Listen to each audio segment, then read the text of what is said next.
Hey listeners, you're invited to the club. Fighter Club, that is. If you're looking for a way to become a more active part of this movement, consider joining Fighter Club. For as little as $10 a month, you can create a real impact by supporting our efforts to educate and raise awareness on the harms of porn. Plus, by joining, you can get insider info, 30% off all Fight the New Drugs conversation starting gear, access to our secret store, and an exclusive Fighter Club kit sent to you when you sign up. Join Fighter Club today at ftnd.org/FC. That's ftnd.org/FC. See you in the club. My name is Garrett Jonsson, and you're listening to Consider Before Consuming, a podcast by Fight the New Drug. And in case you're new here, Fight the New Drug is a non-religious and non-legislative organization that exists to provide individuals the opportunity to make an informed decision regarding pornography by raising awareness on its harmful effects using only science, facts, and personal accounts. We want these conversations to be educational, uplifting, and hopeful. As we sit down with experts, influencers, activists, and people with personal accounts, we cover a wide variety of topics that may be triggering to some. You can refer to the episode notes for a specific trigger warning. Listener discretion is advised. Today's episode is with Adam LaRoche. He's a former professional baseball player who played 12 seasons in the MLB. He had a very positive impact on the field, but it could be argued that his impact off the field is even more significant. One of the cool things that he's done since his retirement is form a nonprofit that helps fight sexual exploitation. With that being said, let's just jump into the conversation. We hope you enjoy this episode of Consider Before Consuming. We want to welcome to the podcast Adam LaRoche. Adam, welcome, man. Thanks, buddy. Thank you. We appreciate it. It's kind of a cool opportunity for us to come and sit with you for a little bit and talk about life and talk about what you're up to and talk about the harmful effects of pornography and how it relates to sex trafficking. So we're excited to be here today. It's very possible that some of our audience they don't know who Adam LaRoche is. That it is very likely. Yeah, very, very probable, right? Yeah, yes. If you're a baseball fan, then yeah, you've heard of Adam LaRoche. Adam grew up in Kansas. I did. And you came out of high school in 98? Yep. Drafted in what year? In 2000. By Atlanta. So I went and played a couple years of junior college baseball and then signed with the Braves. Came up with Atlanta. Was with them for 6 years. And then bounced around for the next 10 or 12 years. Got to spend some time in Pittsburgh with the Pirates. And then my longest stint was in Washington, D.C. with the Nationals. So I was there 4 years. And then finished up with Chicago in 16. That's cool. And the way you finished up was pretty cool. It's a pretty unique way to finish up, to wrap up your career, right? It got some attention. Man, and it's funny because I'm not that I don't do well with attention, but I've never really seeked it. And I kind of had in my mind that when I retire one day, I want to literally just kind of vanish and nobody even know that it happened. This couldn't have been more opposite of the way I kind of envisioned leaving baseball. But now, man, 3 years later, it's been so cool that I just haven't had any regrets. It was pretty clear to me that it was time to leave, to get more into some of the other work that we can get into later. But I still was wondering, will I miss this? Of course. And as the first the next season comes around and the guys are getting ready for spring training, I just haven't missed it at all. You haven't? Not at all. Oh, that's surprising. So it's been cool because it just kind of confirmed that, it was time to go do something different. Yeah. Well, for our listeners, we'll link to this episode. Was it ABC that did an interview with you? I don't remember what. Fox. Was it Fox? Mm-hmm. It's a pretty cool interview with you and your boy Drake. Because, we'll just link it so you guys can watch. But basically, long story short is that you walked out And the reason was because you wanted to spend time with family, basically, what it come down to, right? Yeah, so Drake had been with me. He had been part of the team for like the previous 3 years, almost like an employee of the team. Had his own locker. He'd travel on team flights, and it was unbelievable to be able to go to work every day with my son. Yeah, it's pretty unique. You know, it's and pretty he's cool. there shagging batting practice and running errands for guys or washing cars for, whatever guys needed. Yeah. And then to be able to ride home with him after the game and just talk baseball. And so when my team then had a policy change with the age restrictions of kids being in the clubhouse, that was where it was a pretty easy decision to say, all right, well, I'm just going to take it to the ranch and call it a career. And so no regrets there. The other side of that, and I've talked about it a little bit, not a lot, as far as how this ties into me quitting baseball. But the year before, or that off season before, I had gone to, in 2015, I had gone to Thailand, and that was my first introduction to the world of sex trafficking, and it really messed me up. I mean, really messed me up when I got back, and I think my wife would tell you, like, I was pretty shook up for a few days, and I went on about a month there and just flew around and met with as many people as I could around the country on counter sex trafficking, and to try to just get educated on this awful crime that happens in other countries. And then as I'm learning all this, I start to realize, it's in the States. I'm seeing how big of an epidemic it is. But that was also weighing on me going into that spring training of, am I really going to go out here and play a game? Which I love, and I love the platform it gave me. I love the guys I met playing. The money's obviously ridiculous. We're way overpaid for going out and playing a game.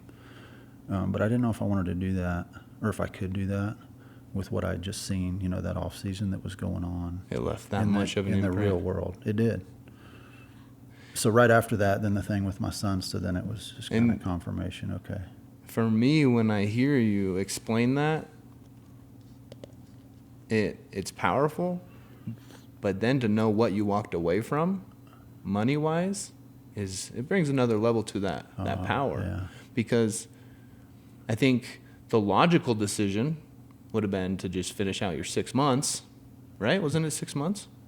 Or how much was left? Yeah, it would have been, 7 months. So it's like finish out your 6 months and walk away with your paycheck. Yeah. But it was just time. It was. And that was another thing I thought I might regret. Like, man, that's a lot of money. $13 million, right? Yeah. Left on the table. And it's almost, and honestly, it's hard to even talk about because I know there's probably a lot of people listening to this that, $1,300 might be a life changer for them. So I get that it's just an obscene amount of money. And I'd be lying if I said, if that happened early in my career before I had made money, that it would have been the same decision. Right. You were in I can almost guarantee you position. It wouldn't have been the same position. I would have said, man, I love being with my son, but I'm just guessing. If I could look back at a younger me, it would have been, man, weighing out the pros and I love cons. you, but we need this. Like, we're going after this money. Right. We're gonna set up this, whatever, college and retirement. But I know from experience that it just doesn't satisfy you. Like, I've not only in my own life, but I've seen it in a lot of teammates' lives that chase that money, and you're waiting to get to the end where it's like you win, and the ultimate freedom and peace, and it's never there. And you will chase it. You'll chase it on up to 10 million, to 100 million, it'll never be enough. So I have experienced that enough that I knew that this isn't. That's cool. This isn't going to be. To say that is one thing. To do that is another thing. So that's pretty cool. Going back to your experience in Thailand, it left an imprint that it influenced that decision to leave baseball. It was part of that decision, you said. Yeah. What was it about that trip that left that imprint? Well, man, it is now 3 or 4 years later. It has totally changed the whole trajectory of where I saw my post-baseball life going. I don't know what it was over there other than, well, I guess I do. It was really cool to see, one, on a spiritual side, to see God's light shine in like one of the darkest places in the world. Because going over there, my fear for 2 months, literally my fear in going over there, I knew that we were going to be working undercover in brothels every night. And I was afraid that I was going to go in there to these brothels, basically strip clubs. And as a man, I know where my mind goes when I see naked women, or where it can go. And so honestly, my biggest fear was I'm going to go over there and see these girls and like go off mission. Right. And get distracted. So you were aware of that. The fact that you were aware of that is probably a good sign. And I was afraid of that because from experience, I know where my mind can go as a man. That's just... Right. So I prayed about that a lot. Not even pay attention to their body as much as like what's going on in the awful stuff that's going on to these girls over there. That we actually witnessed some of it. It's brutal. And sure enough, I'd leave a brothel and we'd go in like 10 or 12 or 15 a night, and I'd leave it, and I couldn't tell you if the girls were naked, if they were in bikini. Like, it was really cool. All I remembered was like shoulders up. I remembered faces. I was confident after that this is a fight that God wants me in, or I don't think I would have had that experience. I think I would have been, again, going in and out of what my job was there. So yeah, that's a unique experience. It was terrible and awesome, as you can imagine, all at once. After leaving Thailand, how long until you went back to another mission? Man, it wasn't long after that I got introduced to IJM, which is out of Washington, D.C., and I was playing there. I was playing there at the time. I was just finishing my career in D.C., so I got to know them. And then just over the last 3 years, just a handful of awesome organizations that I get to travel with and kind of attach to and go help out. So the original trip to Thailand, why did that occur? Why did that happen? What sparked that interest? A good friend of mine and kind of my partner in this fight, Blaine Boyer, who just retired. He was a pitcher. Retired last year. Yeah, last year from the Royals. He introduced me to a guy that ran an organization over there, and he was a former youth pastor and went to Thailand for something else and ended up seeing this issue and came home and packed up his family, moved to Thailand, and he had been fighting it ever since. So I got hooked up with him through Blaine in spring training one year. Okay. Spent a little time, and he's like, you know what, you guys just need to come out and check it out to see. And so we did. That as soon as that season was over, we went out and got to be a part of it. So the name of our podcast is Consider Before Consuming. And the whole purpose, well, by the way, I want to state kind of the mission statement of Fight the New Drug. Fight the New Drug is it's a non-religious, non-legislative nonprofit that exists to provide individuals the opportunity to make an informed decision regarding pornography and sexual exploitation. And the way that we build awareness is using science, facts, and personal accounts. So I think some of our audience might be questioning, like, well, why are we talking to Adam? Because he's talking about sex trafficking, and oftentimes in the world there's a misconception that they're two different industries. You have the sex trafficking industry, you have the pornographic industry, and they're completely separate. Right. Can you talk to that a little bit? In your mind, are they completely separate? No, but man, I'm right there. I was right there with the rest of the world, and never had those two linked together. And I don't know if it's because we don't want to. When we're watching whatever we're watching, like if we just don't want to let that in, that she could possibly be, this could be against her will. And, if that lens were to zoom back a little bit, what would we see around? We don't want to visualize that. So I don't know if it's a justification thing on our end or a subconscious thing, or if we just really don't, just never put two and two together. But as I got into I think it's trafficking, more the latter. Yeah, I think it's more just people not aware. Yeah, I think it's just lack of awareness. And you're probably right. And man, I don't know how to stress enough how connected and linked they are. And I'm not a big facts and stats guy, so I can't wrap off studies from the last few years. But I can tell you that with there's been more than one victim that I've worked with that was introduced to the trafficking world through pornography. And it may be something as simple as... In what way? What do you mean by introduced? I'm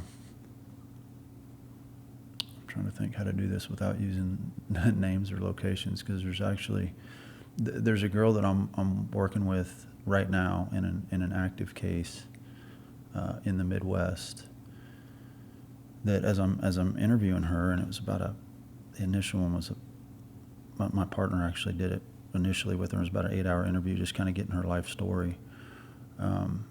The place she was being trafficked, she was 14, and the place she was being trafficked out of, she remembers one time she was in the basement with some other girls, and she remembers one time going up to the 3rd floor of this house in a decent neighborhood that you would never suspect that this is going on. And somehow she got up to the 3rd floor. Of course, they've got drugs in all of them. And she remembers seeing another younger girl that she had seen at the basement level in a studio upstairs, the 3rd floor of this house. And it was evident as soon as she walked in that this is where they film porn. So not only are they linked like financially, these were linked in the same house. They were trafficking girls out in the basement. Men can come in and taking these same girls, and however they would choose how to do that would take them to the 3rd floor and continue to make money off of them. So that may be the best example I can give of I don't really need the facts or the stats or the Google search to know that that just happened not too long ago. And could very well be the porn that we may watch that looks completely consensual, innocent, and she wants to be there. And how many times have you gone out now on these types of... Man, quite a few. I've actually went to, I guess 2 years ago, I went to police academy to become a deputy with the sheriff's department, it's been awesome. And I love the team we got there in Bourbon County where I'm at, and love those guys and working with them. It's been great, and I get to, kind of help out there locally. But it's also really helpful when I travel now to be able to go attach with other task force law enforcement agencies that do counter-trafficking. Now to be able to do that as law enforcement, it just makes it a lot easier. That's cool. One of the coolest parts there, though, is now I'm kind of in the middle because we have a foundation. I get to work with some other foundations, and now I'm almost like the liaison between law enforcement and that's cool. And these nonprofits. These nonprofits that do awesome work.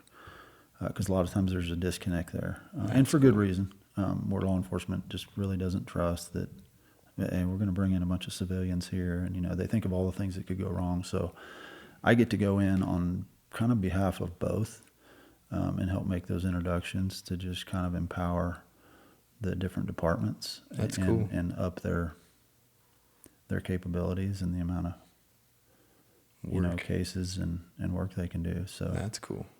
What's the name of your organization? Ours is just E3 Foundation. E3, that's right. Yeah, so we got the E3 Ranch, and then that's been the business side's a whole nother thing that is not my speed at all.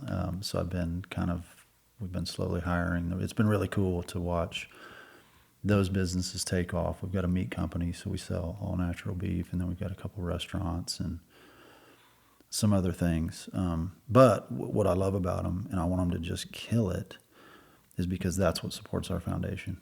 So we've got a restaurant in Steamboat Springs, Colorado, and then one that's just getting stood up. It'll probably be open in a month in Nashville, the E3 Chop House.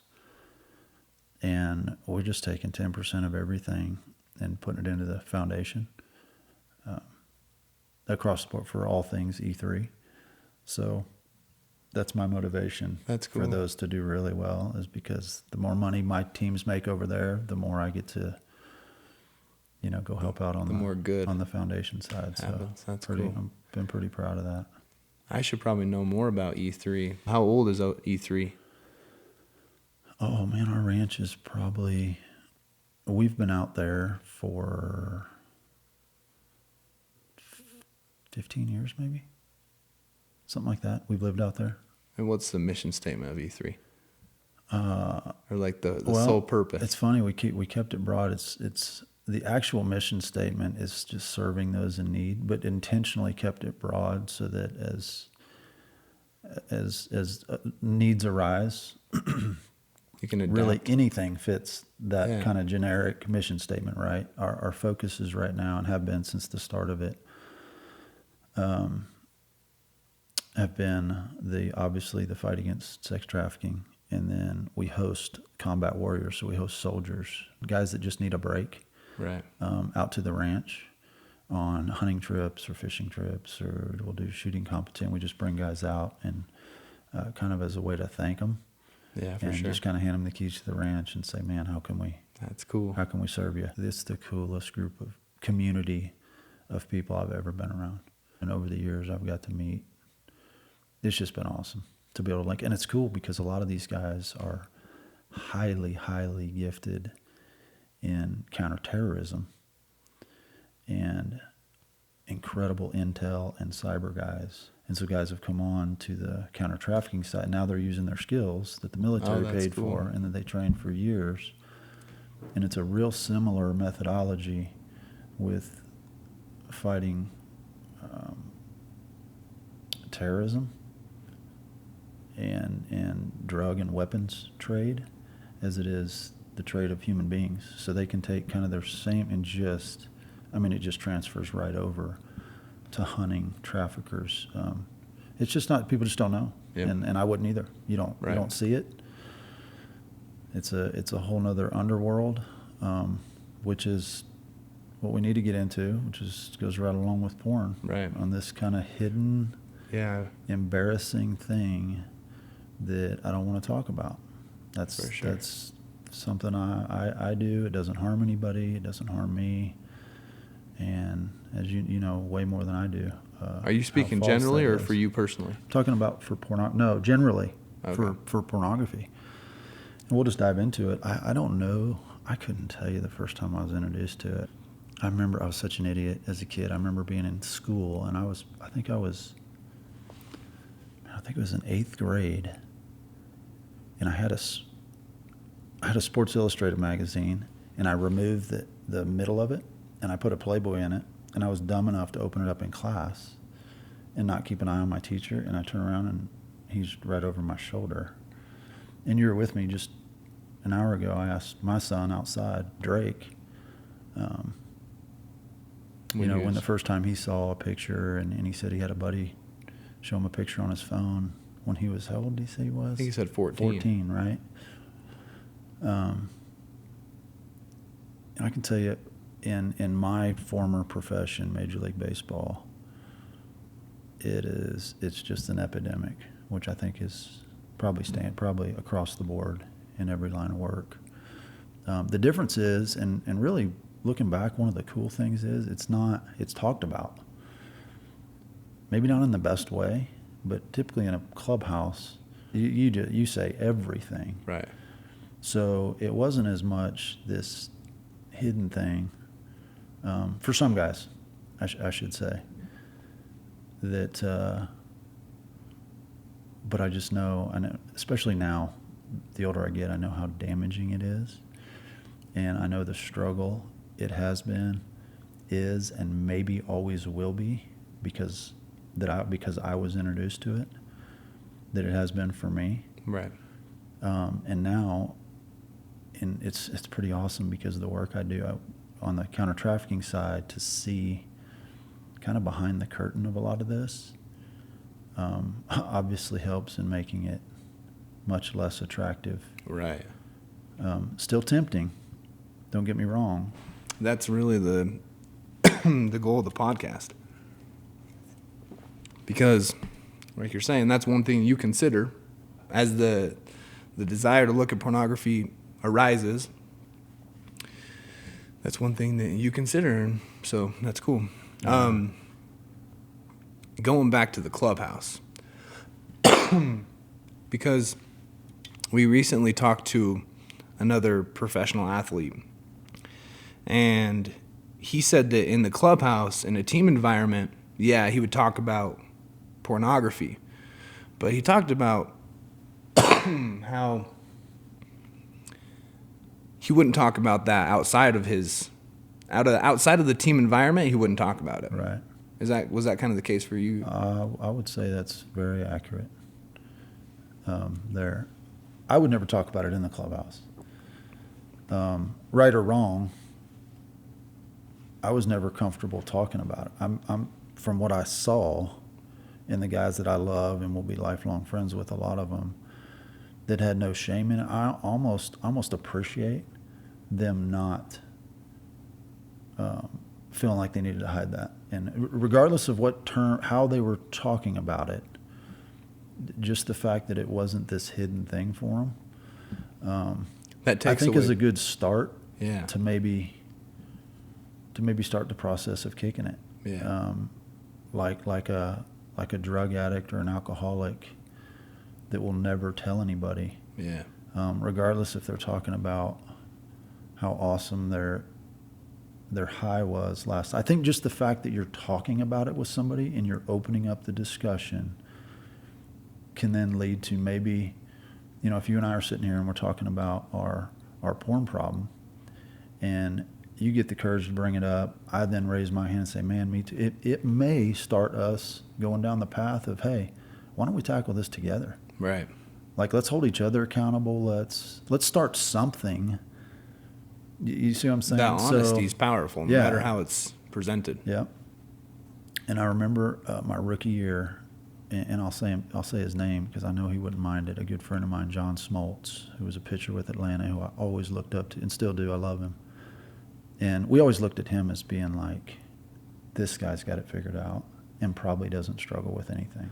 And I remember him saying, he goes, man, when I first get to the hotel, because we're traveling all over the country, we're in different hotel rooms, the first thing I got to do is unplug the TV and call down and have the movies disconnect. Now, I'm dating myself because most people are probably listening like, why do you need the TV and movies? But this is back when it was like pay-per-view.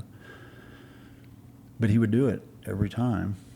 And I think he would get on the phone with his wife, and she would like, hey, did you get whatever? Did you make the call down? A little bit of accountability. Absolutely. And so, but it was cool because when we heard that, we're like, okay, we're not the only ones struck. Like, if this dude, then it was just, I don't know how to explain it other than it was awesome to hear him open up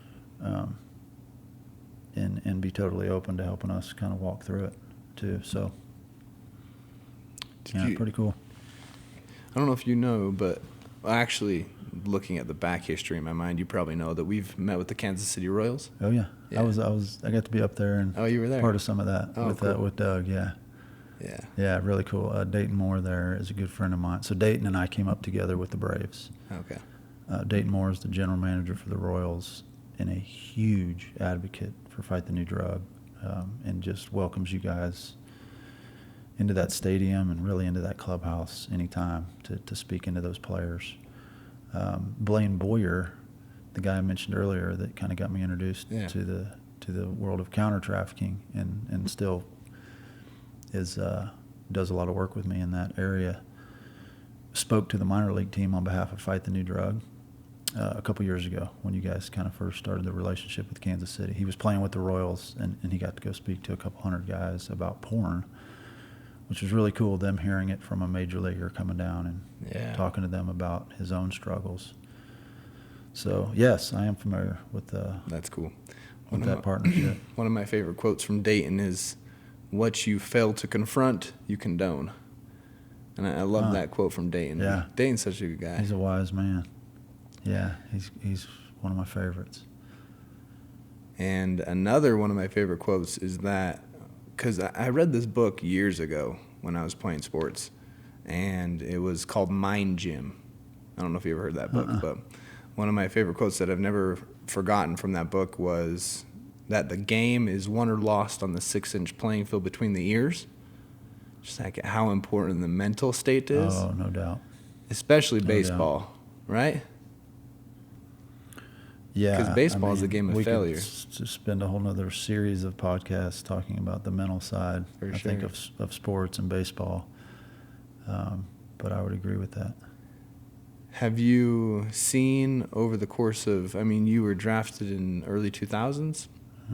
You ended mid 2015, was it? 16, yeah. 2016. Have you seen a healthy change in regards to how professional baseball is addressing mental health challenges? Yeah, a lot. You know, I came up right towards the end of the kind of famous steroid era, and I think the thought back then was just kind of ignore it. Not just with steroids, just in general. Right. It was, hey, if the guys are performing, let's ignore it. We don't need the drug testing. We don't need to keep an eye on them, on what they're doing off the field or in the locker room. Like, we just want to win. So I've seen a huge change there, from nutrition and therapists up to kind of after baseball and retirement options and plans for guys to, phase them into different careers. And so, yeah, I think they're putting a lot more emphasis on the overall health of guys and their families, and not just winning a ball game. Yeah. Have you noticed that in regards to like healthy masculinity? Because I think one thing about athletes is that it's challenging, well, just for humans in general, it's challenging for us to be vulnerable. Yeah. But then it seems like athletes, this requirement to always be tough, to never open up, to never show weakness. Do you think that, have you seen that changing as well? I think that's a man thing. Yeah. No doubt in sports, because it's full of a bunch of alpha males that can figure out any problem, right, in our mind, and we can do it by ourselves, and I don't need your help, type mentality. And so, my memory is crap, but I'm sure, looking back, that was probably me. I think now I'm almost 40, and I have no hesitation, to ask for some guidance or assistance. But yeah, I think I wouldn't even say sport. I just think men in general. Maybe it's just more in our country that we feel like whatever the problem is, I can handle this on my own. And then you get kind of the shame and the embarrassment factor in there. And you mentioned vulnerability. We're not supposed to be weak. I'm not supposed to show weakness to my wife or my kids. I'm supposed to be the rock and this guy that's got all the answers. And one of the coolest things I ever did, and the hardest thing I ever did, was to come home from a road trip one time, and this was probably in, I don't know, 2010 or 11, somewhere in there, 12 maybe, and come home and tell my wife, just apologize to her and ask for forgiveness that, hey, I looked at something on the road and I shouldn't have, and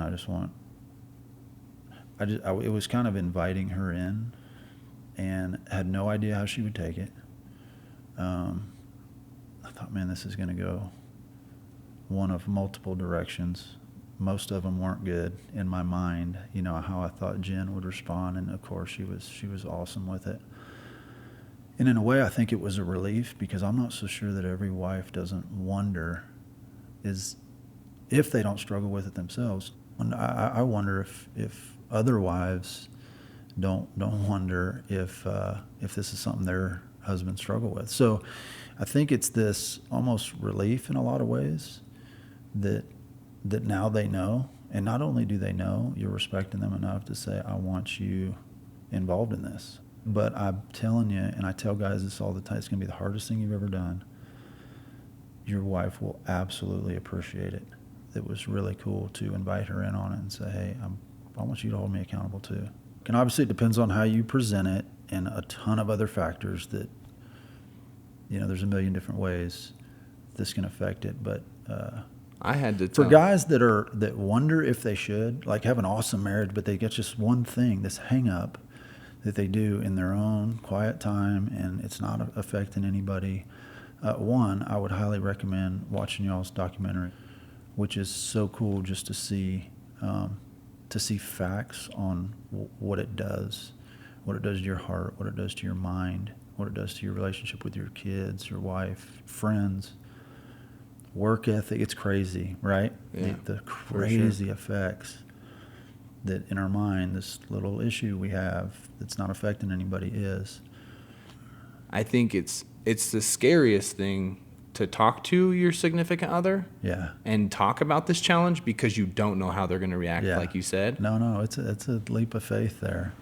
Well, honesty's always going to be a good thing. You can't lose. It may hurt, yeah, but you can't lose. I got to do it with my son too. I remember a few years ago, maybe 3-4 years ago, telling Drake, hey, I don't know if this is something you struggle with, but I have, and I want you to hold me accountable to. And that was a really hard thing to do to my then probably 13-year-old son. That's cool, man. And there was one, I wanted him to know, and I wanted him to stay on me. But two, I also wanted him to be comfortable that if he did struggle with it, it's perfect to be wide open to come to me. Oh, for sure. Because that would be the time that he would say, "Oh yeah, I'm with you, Dad." Dude, you're building a relationship. Because I love we have an awesome relationship, my dad and I. But he was in an era where you didn't talk about that stuff at all, which. That same era, and as we do as parents now, we want our kids to be totally transparent with us. And we tell them all the time, like, you can tell me anything. Well, we're not giving them that opportunity if we're not telling them everything. Yeah, I like that. And I mean everything. And I've told both my kids some embarrassing crap and some stupid decisions, and just tried to be wide open with them. And what that's led to is they don't hesitate to come. Come talk to me about anything. That's cool for them to learn from you. Man, and that is I think that's how we get what we want, is transparency from them, is by showing it first. I'm convinced that with our kids, that if we don't open up, they're going to give as much as we give them, right? If I give him a little, he's probably going to give me a little bit. If I just open it up to him, he's way more likely when that issue comes along to come to me and not fight it for a year or a lifetime by himself. Yeah. And I hope it's the same way with my daughter. It's interesting because I think a lot of people who have a challenge with pornography, they don't want to tell the truth because they're scared that it's going to make them a worse mother or a worse father or a worse sibling or whatever. But look at you. You're a good example of someone that you've shared that, and it's actually made you a better father, right? Oh, I'm convinced, yeah. And don't get me, I got a long way to go, so I don't sit here telling anybody that I got it figured out, because I still do. I'm still an idiot sometimes. But I'm more open now to tell him about the good or bad decision, and what I should or shouldn't have done. That's cool. In our podcast, we have to cover some heavy topics for the reality check of things, but it's very cool to see people like you who are doing a lot of good. There's lots of momentum, so keep going at it. I appreciate you saying that, buddy. As cool as baseball was, and I mean this, as awesome as that was, playing in front of 30,000-40,000 every night, for a lot of years. This has been the most exciting and rewarding thing I've ever done. And it's not in front of a huge audience, but I feel like it's meaningful. It's so much more meaningful than going out and playing a game, as fun as that was. So, yeah, I love where I'm at, and I hope we can put a dent in both issues, the issue with porn and sex trafficking. Yeah. So stay after it. I appreciate what you guys are doing. Looking for a way to spread awareness on the harms of porn? Why not rep the movement in one of our conversation starting tees? With over 20 tees in various designs and phrases, you're bound to find something that speaks to you and will spark conversations with others. Plus, because we're a 501c3 nonprofit, there's no taxes on your purchase, and the proceeds help to mobilize this movement. Get your gear today at ftnd.org/shop. That's ftnd.org/SHOP. Thanks for joining us on this episode of Consider Before Consuming. Consider Before Consuming is brought to you by Fight the New Drug. Fight the New Drug is a non-religious and non-legislative organization that exists to provide individuals the opportunity to make an informed decision regarding pornography by raising awareness on its harmful effects using only science, facts, and personal accounts. If you want to learn more about today's guest and the conversation we had, you can check out the links included with this episode. Again, big thanks to you for listening to this conversation. As you go about your day, we invite you to increase your self-awareness, look both ways, check your blind spots, and consider before consuming.